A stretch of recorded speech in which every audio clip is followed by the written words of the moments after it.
Donc on va prendre une illustration, très honnêtement, c'est pas très difficile. Donc un énoncé, entre N-3 et N, les quantités vendues trimestriellement d'une entreprise entité les suivantes en milliers d'unités. Donc vous voyez, 4 années, 4 trimestres. Encore une fois, faites bien attention, on pourrait vous le présenter dans l'autre sens, les années en colonne, les trimestres en ligne. Hein. D'accord ? Ok. Alors, question, représenter graphiquement la suite des observations, déterminer par la méthode des moindres carrés la droite de tendance de cette série, calculer le coefficient de corrélation, prévoyez les ventes du deuxième trimestre N+1, tracer la droite de tendance dans le graphique précédent. Donc, correction, qu'est-ce qu'on va faire ? Représenter graphiquement, je vous l'ai montré tout à l'heure, parce que dans le début du cours, c'était en fait issu le premier schéma de cet exemple-là, où on voit que, à l'œil nu, visiblement, c'est un ajustement linéaire que l'on devra utiliser. Et détermine, deuxième question, donc, par la méthode des moindres carrés, la droite de tendance. Alors, il faut faire un tableau, j'allais dire, récapitulatif. Et là, qu'on soit bien d'accord, vous avez ici XI, le rang des trimestres, YI, le rang des ventes, et après, vous avez besoin de quoi ? Vous avez besoin, pour la variance de X, des XI carrés, pour la covariance de XY, le XI multiplié par YI, et pour le coefficient de corrélation, vous avez besoin des YI au carré. Donc, il n'y a aucune difficulté. Aucune difficulté. En plus, ici, à titre pédagogique, je vous ai écrit en bas ce que la somme veut dire par rapport aux formules que je vous ai données tout à l'heure. D'accord ? Par exemple, ici, 136, c'est la somme des xi, ça s'écrit la somme de i égale 1 à n des xi, ça fait 136. Pareil pour les yi, pareil pour les xi au carré, pareil pour les xi yi, pareil pour les yi au carré. Une petite remarque, toutefois, parce que je l'ai vu plusieurs fois dans ma carrière, quand même, les xi au carré, d'accord ? On est bien d'accord que ce n'est pas 136 au carré. Des commentaires ? Pas de commentaire. Ce n'est pas, contrairement à ce que certains ont pu vous penser, ou je ne sais pas qui c'est qui a pu vous raconter ça, mais c'est pas ça. En fait, la somme des xi carrés, c'est, je prends chaque xi, je l'élève au carré, je fais la somme. 1 au carré, plus 2 au carré, plus 3 au carré, plus 4 au carré. Eh bien ça, ce n'est pas égal à 136 au carré. D'accord ? De la même façon, la somme des xi, yi, ce n'est pas égal à la somme des xi, 136, multipliée par la somme des yi. C'est pas vrai. Vous pouvez vérifier, c'est pas vrai.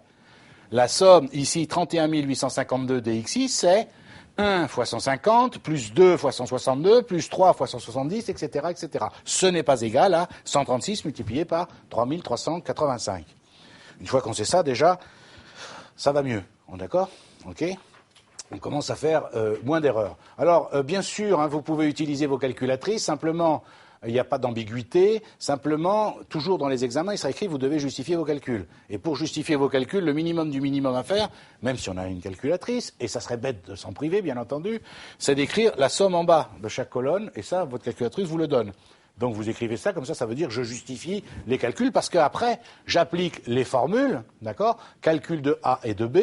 Ici, le nombre d'observations, rappelez-vous, c'est 16, d'accord ? Encore une fois, ne confondez pas 16, le nombre d'observations, avec 136 qui est la somme des xi. Rien à voir. OK ? Donc ici, ensuite, voilà, c'est terminé. X bar, vous voyez, je vous redonne la formule et je l'applique. X bar, 1 sur grand N, somme des xi, 1 sur 16 multiplié par 136. Y bar, 1 sur N, somme des yi, 1 sur 16 multiplié par 3385. V de x, la variance de x, la moyenne des carrés, moins le carré de la moyenne. La moyenne des carrés, 1 sur grand N, somme des xi carrés. Dans mon tableau, j'ai ce qu'il faut. 1 sur grand N, 1 16e.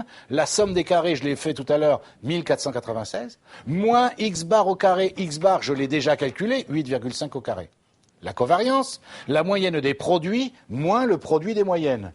C'est-à-dire 1 sur grand N, somme des xi, yi, moins x bar, y bar. Je vous rappelle que 1 sur grand N, 1 16e. Multiplié par la somme des xi, yi, je l'ai dans mon tableau, 31 852, et après, moins x bar, y bar, la moyenne de x multipliée par la moyenne de y. Je viens de les calculer, donc aucun problème. D'accord ? A, maintenant, A, c'est la covariance de xy sur la variance de x. J'ai les deux, j'ai déjà calculé, donc il n'y a aucun problème. A, ça fait 9,06. B, je vous rappelle la formule, y bar moins ax bar. J'ai tout calculé déjà. Je l'applique bêtement, ça fait 134,58. Donc, l'équation, c'est y égale 9,06x plus 134,58. D'accord ? Alors, encore une fois, je vous fais une petite remarque. Il peut apparaître quelquefois de légères différences dans les montants selon que les calculs successifs ont été effectués à partir de valeurs arrondies à chaque étape ou en cascade, c'est-à-dire on garde tout en mémoire, tous les chiffres après la virgule. Je vous rappelle que c'est ce que font les calculatrices ou Excel. Si vous ne les paramétrez pas pour faire le contraire, même si vous demandez l'affichage à 2 chiffres ou 3 chiffres ou 4 chiffres après la virgule, ça c'est une chose, mais dans les calculs, Excel, lui, il garde tous les chiffres après la virgule. À l'affichage, il vous en montre que 2, 3, 4, ceux que vous avez choisis, vous êtes d'accord, ceux que vous lui imposez, mais quand il fait les calculs, lui, il fait les calculs avec tout. Le problème, c'est quand on le fait à la main. Est-ce que vous comprenez qu'à la main, on ne va pas garder 847 chiffres après la virgule? Enfin, vous êtes capable de tout, mais enfin quand même, hein, on est d'accord. Okay, le problème, c'est que, vous voyez, si on commence à arrondir, on va s'éloigner de la valeur réelle. Ça y est, vous comprenez ce que je vous disais tout à l'heure? D'accord? Très bien. Troisième question, calculer le coefficient de corrélation. Le coefficient de corrélation, j'ai besoin de quoi? Le coefficient de corrélation, c'est la covariance de XY divisée par le produit des écarts types. J'ai déjà calculé la covariance. J'ai déjà calculé... non, je n'ai pas calculé encore l'écart type de X. Par contre, j'ai calculé la variance de X. Donc, l'écart type de X, c'est la racine carrée de la variance de X. C'est fait en une seconde. Par contre, je n'avais pas calculé, jusqu'à présent, puisque je n'en avais pas besoin pour Y égale à X plus B, je n'avais pas calculé la variance de Y, ni l'écart type de Y. Sinon, la formule est la même. Hein. La variance de Y, c'est 1 sur grand N, somme des YI carré, la moyenne des carrés de Y, moins le carré de la moyenne de Y. J'ai tout dans le tableau. J'ai l'écart type de Y, c'est la racine carrée de la variance de Y, d'accord? Et le coefficient de corrélation, je le calcule en appliquant entre guillemets bêtement, et je trouve R égale 0,96. Alors, là aussi, sans rentrer dans les détails, parce que je vous garantis qu'en maths, là, on peut y travailler des années, voire une vie entière, rien que pour les techniques de prévision. Hein, je suis très sérieux. Hein. Donc là, on simplifie, et ça suffit comme ça. Si toutes les entreprises déjà faisaient ça, ça serait déjà pas mal. Remarque, on considère habituellement qu'un ajustement est acceptable lorsque le coefficient de corrélation de la série est proche de plus ou moins 0,85. Oui, plus ou moins 0,85. D'accord. C'est-à-dire que plus on se rapproche de 1 ou de moins 1, ça veut dire meilleur est l'ajustement, mais c'est pas tout le temps proche de 1 ou de moins 1, il ne faut pas exagérer. La limite est où, justement? Justement, on a été défini statistiquement, je ne rentre pas dans les détails, que quand c'est proche de plus ou moins 0,85. D'accord? Donc ça veut dire que quand c'est proche de 0,85, ça veut dire que l'ajustement qu'on a trouvé, ici, linéaire, sinon exponentielle, puissance qu'on verra dans d'autres cours, ça veut dire qu'ils sont satisfaisants. D'accord? Donc dans cet exemple, on peut considérer que l'ajustement linéaire représente bien la série et qui permet de prévoir les ventes facilement. Et quatrième question justement, prévoir les ventes du deuxième trimestre de N plus 1, eh bien il suffit, à partir de l'équation de la droite que l'on vient de trouver, de remplacer X par le rang du trimestre que je cherche. D'accord ? Donc, le rang du trimestre que je cherche est le rang 18. Donc, les ventes prévues, c'est 9,06 fois 18 plus 134,58, puisque la droite, c'était Y égale 9,06X plus 134,58. Donc, il suffit que je remplace X par le rang du trimestre que je recherchais. Et le deuxième trimestre de l'année N plus 1, comme j'avais 4 années, 4 fois 4, 16, le premier trimestre N plus 1, c'était le rang 17, donc le deuxième, c'est le rang 18. Ça va, vous me suivez ? D'accord ?